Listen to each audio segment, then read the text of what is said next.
Now, as gunshots echo across the wind-swept, snow-covered reaches of the wild Northwest, Quaker puffed wheat and Quaker puffed rice, the breakfast cereal shot from guns, present the challenge of the Yukon. It's Yukon King, swiftest and strongest lead dog of the Northwest, blazing the trail for Sergeant Preston of the Northwest Mounted Police in his relentless pursuit of lawbreakers. On King! On, you Huskies! Gold discovered in the Yukon. A stampede to the Klondike in the wild race for riches. Back to the days of the gold rush. With Quaker puffed wheat and Quaker puffed rice, bringing you the adventures of Sergeant Preston and his wonder dog Yukon King as they meet the challenge of the Yukon.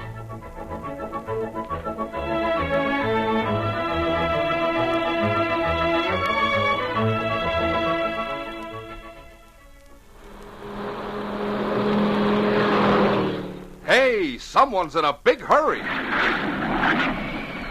Wow, there goes Johnny. Seems like everyone's hurrying. That's right. Everyone's hurrying to their grocer. They're rushing to get their swell new miniature Quaker model farm right away. This complete model farm is made up of 46 detailed scale models in all. And these models are yours at no extra cost. There's no waiting. 46 different models of farm buildings, animals, and equipment are yours without delay. There's nothing to send in. No money, box tops, or coupons. Yes, there's no delay. Here's an offer of a lifetime, made by Quaker puffed wheat and Quaker puffed rice, the breakfast cereal shot from gun. Listen for full details on how to get this complete new Quaker model farm. You'll hear it all in just a few minutes.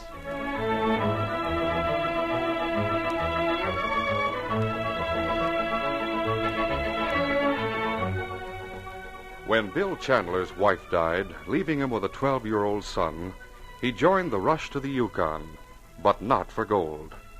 Arriving in Dawson, he sought out Sergeant Preston. Timmy and I are not looking for gold, are we, Timmy? No, sir. We're going to set up a sawmill and cut down trees. Oh. When I grow up to be a man, I'm going to get a dog just like yours and be a Mountie. I'll see what you've done, Sergeant. I plan to make a lumberjack out of him, and he takes one look at you and King, and all my plans go up in smoke. I think it was King, not I, who changed Timmy's mind. They seem to have struck up quite a friendship. You bet we have. Haven't we, King?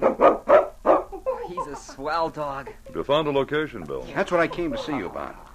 My sawmill's in crates at the dock now, but I have no location. And perhaps I can give you a tip. I just heard today that they've struck the mother lode at the pannings along Cedar Creek.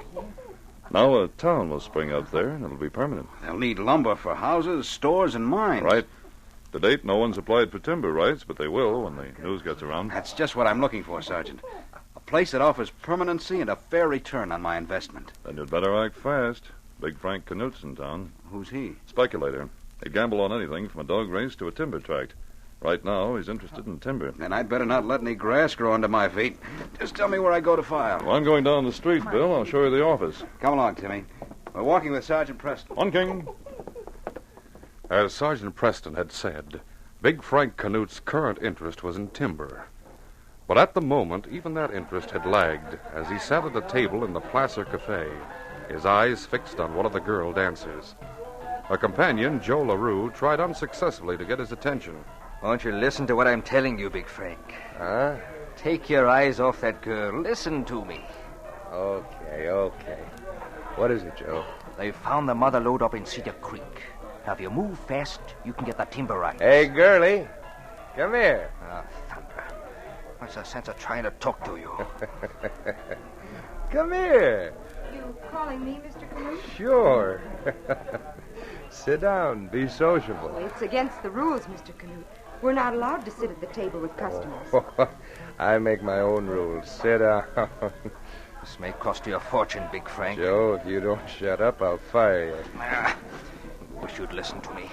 When news of the Cedar Creek strike gets out, somebody will grab that timber. So long. I don't want to interrupt you, Mr. Canute. Oh, don't pay any attention to Joe. He's always talking business. Now sit down like a nice little girl. I'm sorry I can't. Who says you can't? Mr. Foster, the manager. It's against the rules. Why, girlie, I spend $1,000 a week in this place. Sometimes that much in a night. Yes, I know you do. Now I said sit down. And I mean it. Take Come on. your hands off me. A little wildcat, ain't you? Huh? I said let me go. Let her alone, Canute. Huh? I said let her alone. Thanks, Sergeant Preston. Oh, so it's you, huh, Preston? Why aren't you out catching crooks instead of butting into matters that don't concern you? You know the rules in here, Canute. It's one of the few places in town where a girl can work without being molested. Yeah? Maybe one of these days I'll change the rules. I doubt that. And if you don't stop making a nuisance of yourself, I'll run you in. Come on, King. Let's go. Okay, girlie. Looks like you win this time. But I'll deal the next hand. Just watch and see. I'm not afraid of your threats. Hey, Frank. Frank, Yeah. Oh, it's you, Joe. you're a fool if I ever knew one. What are you talking about? The fellas just grabbed them timber rights. Timber rights. What timber rights? The ones I was telling you about. Only you couldn't get your mind off that girl. Now listen. They found the mother lode of the paintings up Cedar Creek. Cedar Creek. Yeah, and they'll start a town there. If you'd have moved when I told you, you could have had the timber rights for the asking. It's too late now. Joe, that girl cost me a fortune. That's what I tried to tell you. You wouldn't listen. You didn't even hear me when I tried to talk to you. Well, looks like it's time I changed some of the rules around here. It was 3 months later that a dignified and smartly dressed girl, giving her name as Betty Owen, came to see Sergeant Preston. King greeted her warmly. Well, King seems to like you. And I like King. You work here in Dawson? You don't remember me, Sergeant Preston? I'm the girl you befriended in the Placer Cafe a few weeks ago. Oh, now I know you. You're a dancer in the plaza. I was a dancer there. Big Frank Canute fired me a month ago. Fired you? Well, how could he fire you? He bought the placer, and the first thing he did was to fire me. Oh, I hadn't heard about the sale. King and I just returned from Cedar Creek. I've been waiting to see you. About Big Frank Canute? Oh, no. It's about a job. I need one badly. You've tried the other dance halls, of course. No, Sergeant Preston, I haven't. You see, frankly, I'm not a professional. But, as you know, there are few jobs open to women in the Yukon. Yes, that's true, unfortunately. That's why I took the job in the first place. Just to tide me over until I could get something else. Something I'd like. For instance?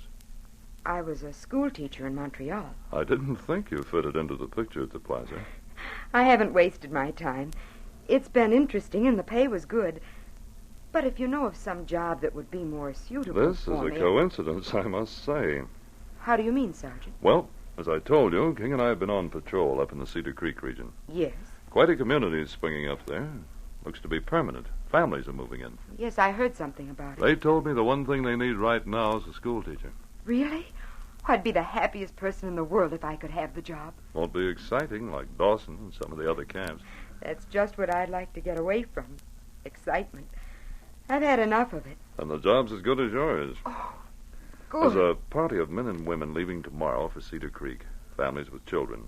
Suppose you go along with them. I'll go at once and pack my trunks. Oh, another thing. Yes? When you get to Cedar Creek, go see a young man named Bill Chandler. He's a friend of mine.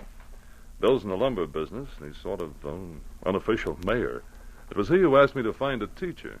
You see, he has a young son, Timmy. Nice little... Soon after Betty Owen arrived at Cedar Creek, she began to realize that a new life had opened for her. The kind of life she had always dreamed of. As a teacher, she was accepted as an important member of the growing community. In the weeks that followed, Tim Chandler became one of her most devoted pupils. Then one day, there was an elfish grin on the boy's face when he pointed to a ring on her finger and said, I know who gave it to you. You do? My dad gave it to you. Would you like me to be your new mother, Timmy? You bet I would. Next to my dad, you're the best friend I ever had. And next to your daddy, I think you're the best friend I ever had, Timmy. Oh, look, Miss Owen. Look who's coming. Why, it's Sergeant Preston and King. They're my friends, too. Here, King. Here, King. Hello, Timmy. Miss Owens. Hello, Sergeant Preston.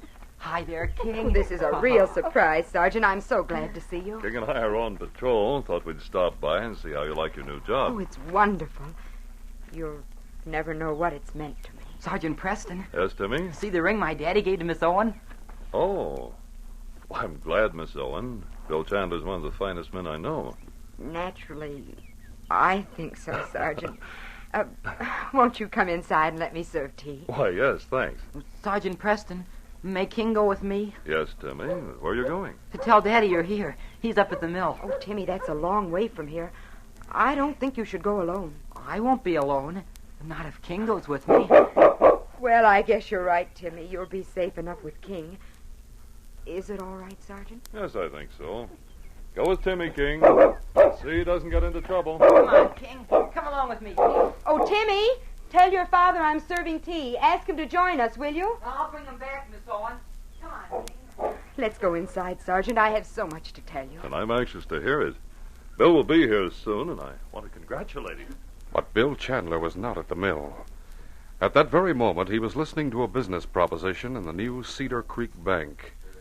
Big Frank Canute did most of the talking, but there were side comments by Joe LaRue. Joe and me came up the river yesterday. Been looking over that stand of timber you're working, Chandler. We've seen a lot better, ain't we, Frank? Yes, and worse. I'll take it off your hands, Chandler. At a fair figure, too. It's not for sale, Canute. Oh, anything's for sale for a price. Name your own figure first. No, I'm not interested, sorry. Well, how about thinking it over for a couple of days? Maybe you'll change your mind. Sure, that's right. Joe and me don't mind staying in town for a while. Big Frank wants to renew acquaintance with a lady, don't you, Frank? I wouldn't mind, Joe. She might like me a little better now. A lady? Do I know her? No, you might. I understand she lives in the log cottage up on the hill by the schoolhouse. Oh, Miss Owen. Yeah, that's her name. She's a school teacher. Go what? What? Teacher? What's so amusing about that? Well, she ain't no school teacher. She's nothing but a cheap cabaret dancer from Dawson. And I fired her. Hey, she out here sucking Frank. Do you want the same? No, get away. Get to your feet, Canute. I'll get you for this, Chandler. I'll give you both just 5 minutes to hit the trail out of town. Come on, Big Frank. We don't want to get in any jam around here. Come on. I'll go. But you haven't heard the last of me, Chandler. Get going. If you as much as speak to a soul before you're out of town, I'll put a bullet through you. Now get!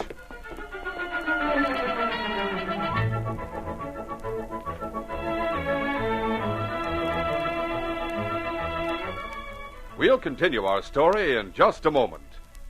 Listen, here's how you can get the sensational new miniature Quaker model farm. And it's yours without waiting a single day. Listen. That's Bossy the cow. You can stock your farm with model cows. And you can have your own model Shetland pony. Say, you can get 46 detailed scale models in all for your farm. And they're yours at no extra cost. What fun! You build these exciting models yourself. Models like a big red barn with sliding door. Yes, you get a big red barn with sliding door. To say nothing of a windmill that turns. Man, oh man, these models are skillfully designed. Think of it. Doors and windows of buildings open and close. You get important farm equipment, too, like a tractor. You get everything. Farmhouse itself, a hired man's house, hen house, cattle shed, and even a roadside stand. What's more, all this doesn't cost you a single extra penny. Here's all you do to get these exciting models. Hurry to your grocer. Ask for special new packages of Quaker puffed rice and Quaker puffed wheat. Yes, every model comes on new packages of the delicious breakfast cereals shot from guns. That's Quaker puffed rice and Quaker puffed wheat. There are 8 different packages in all. And you get as many as 6 different models on a single package. What's more, every package has at least 2 or more models of farm animals. And talk about fun. All models are easy to build. They're pre-cut and scored. No paste or glue is necessary. And models stand by themselves. They're a gold mine of fun, games, and excitement. Act fast. Be first to own a complete Quaker model farm. There's no waiting, nothing to send in, no money, box tops, or coupons. Remember, these models come only on new packages of Quaker puffed rice and Quaker puffed wheat. And different models come on 8 different packages. They're waiting for you right now on your grocer's shelf. Ask for Quaker puffed rice and Quaker puffed wheat. Hurry, there's no delay. Start building your Quaker model farm right away.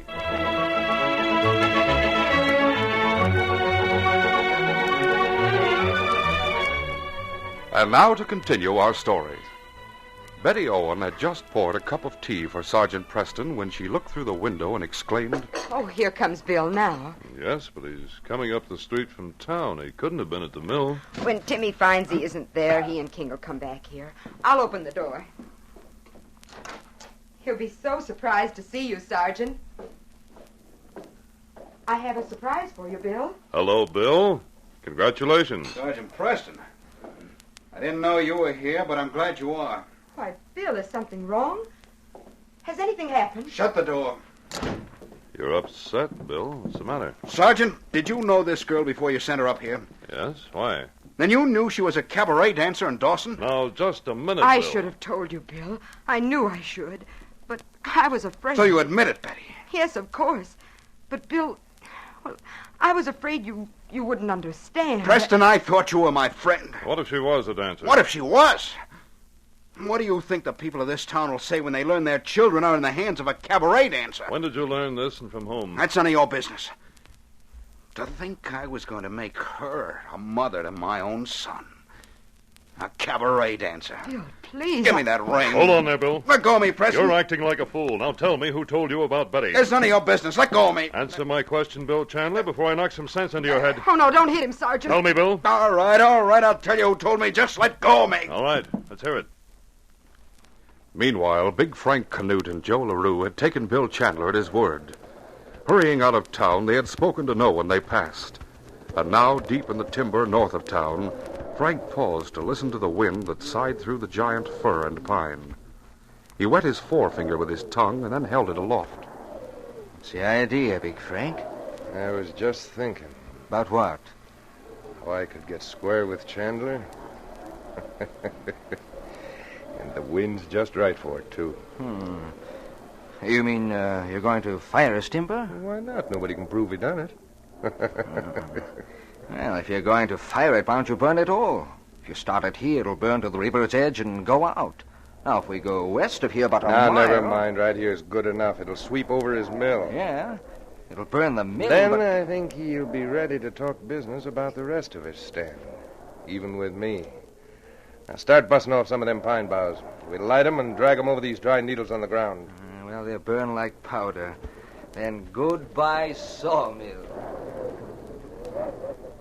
When young Timmy Chandler reached the mill, he found it deserted, and with King trotting at his side, he started back the way he had come. They had gone but a short distance when the great dog King stopped in his tracks and lifted his sensitive nose to the wind. What's the matter, King? Come on, boy, we've got to find Dad. Say, King, do you smell what I do? I smell smoke. Golly, we better run, King. Come on. As they broke into a run, King kept close to Timmy's side. A few seconds later, he swung his huge body in front of the boy, stopping him abruptly, and the bristles rose down the great dog's back. What's the matter, King? That smoke, it's getting thick. Look, King. Those two men, they're spreading fire. King had seen the men before the boy spoke. To him, there was something familiar about them, something he didn't like. Then he remembered that day, months earlier, when the big man had been rough with Betty Owen, had argued with his master, Sergeant Preston. Preston had prevented King from attacking the man that day, and now King hesitated, wondering what his master would do in this circumstance. Then he heard Timmy say, Get him, King. Get him, boy. It was the command King wanted to hear, even if it came from this boy. He shot forward like an arrow from a bow.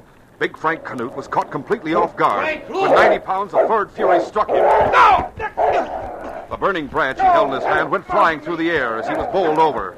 He struggled to keep the gnashing fangs from getting at his throat. Get him off of me! Get him away! Get away, dog! Get away! King saw the other man rushing at him, a flaming torch in his hand. Time after time, the burning branch came down upon him, and instinctively he turned upon his attacker. This time, Joe LaRue screamed for help. Shoot him! Shoot him, Frank! Hold still! Shoot this dog! No!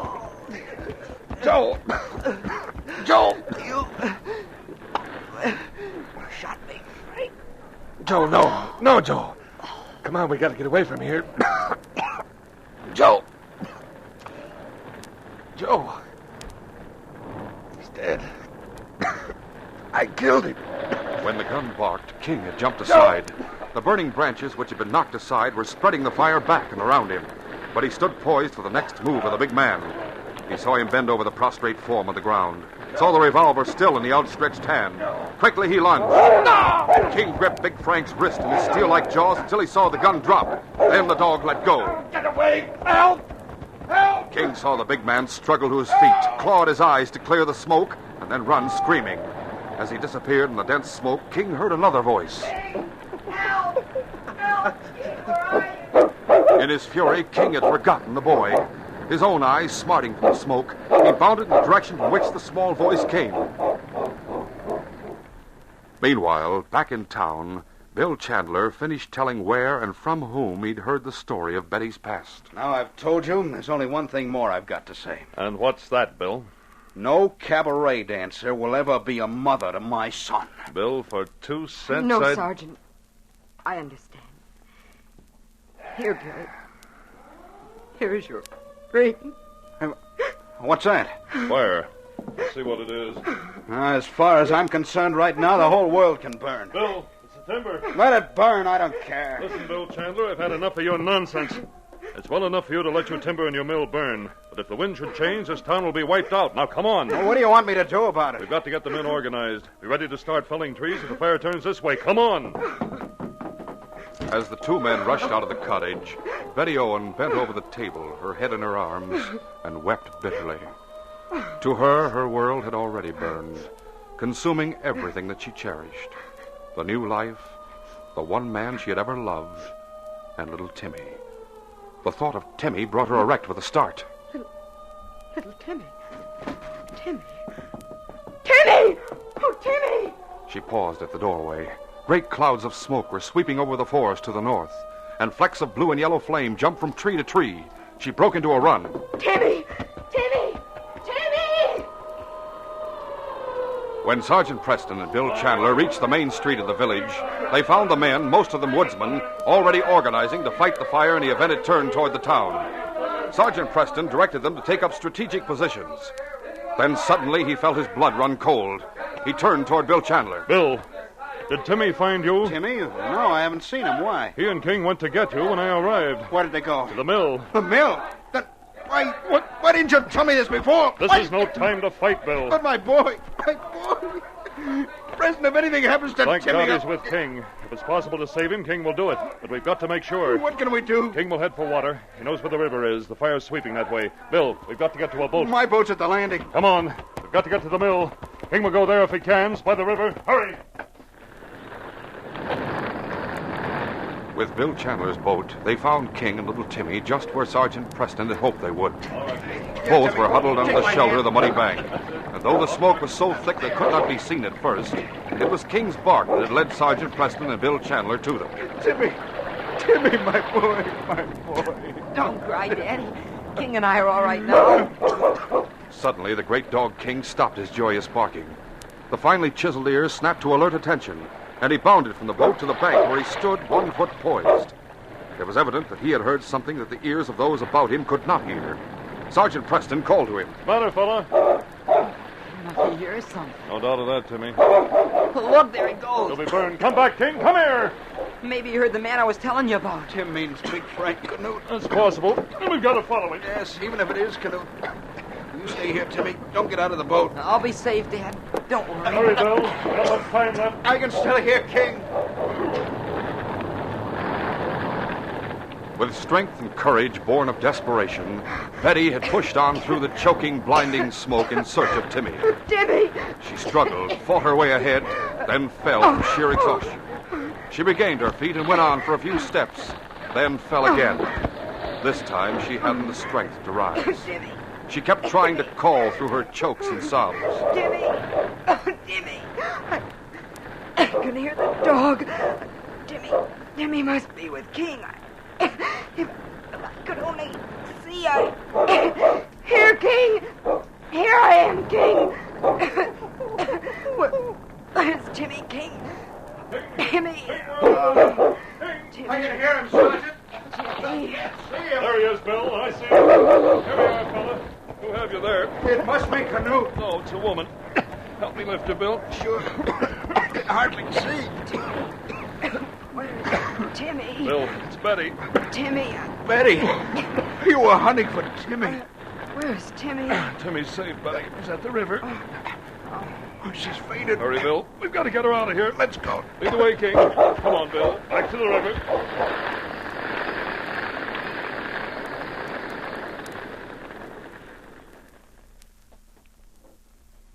Night had fallen, and the odor of pine smoke permeated the air, even in the neat cottage of Betty Owen. She lay wrapped in warm blankets, and there was a smile on her face, a smile of happiness. Bill Chandler sat beside her bed, and she did not draw her hand away when he reached out and took it in his own. Can you ever forgive me for what I did and said today, Betty? Of course, Bill. I understand. I sure feel like a heel. To me, Bill, you're still the best man in the world. You always will be. I'm glad you think so, Betty. And everything's to be just like it was before I lost my head. Yes. Just like nothing ever happened at all. I've still got you, but But what, Bill? I guess I've lost Preston as a friend. After what I said to him, he'll never have anything to do with me again. Oh, I'm sure he understands. May we come in? Of course you can. The fire's out. It burned to the river and stopped. Yes, timber burned to the river. But your mill's gone, Bill. It couldn't be helped, Sergeant. I need a bigger mill anyway. In fact, there's a new one on its way. Bill ordered it a month ago. That's right. By the way, did they find Big Frank Canute? Yes, Bill. He must have become blinded by smoke and lost his way. They found his body not far from that of Joe LaRue. Oh, that's horrible. And a strange thing, LaRue had been shot through the heart. I don't understand it. I'll bet King knows what happened to him. He's only trying to tell you, that's all. You know, I believe Timmy's right. Thanks to King, you're alive, Timmy. And you too, Mother. Why, Timmy, she's not your mother yet. But she's going to be. You told me so, Dad. I guess that settles it, doesn't it, Bill? Thanks to King, it does. Yes, King, old boy. The case is closed.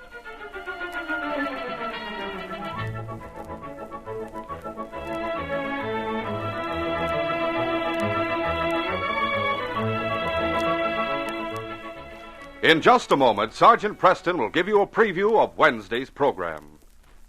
Fellas and girls, get a move on. Shake a leg. Hurry to your grocer. Ask for special new Model Farm packages of Quaker puffed rice and Quaker puffed wheat. Remember, there are 8 different new packages. And you get as many as 6 different exciting models of farm buildings, farm equipment, and farm animals on a single package. There's no waiting, no extra cost. So get a move on. Get in on the fun. Start building yourself a swell model farm without delay. Remember, 46 keen, detailed scale models are yours. Get them now at your grocer's. They're yours for the asking when you ask for delicious Quaker puffed rice and Quaker puffed wheat.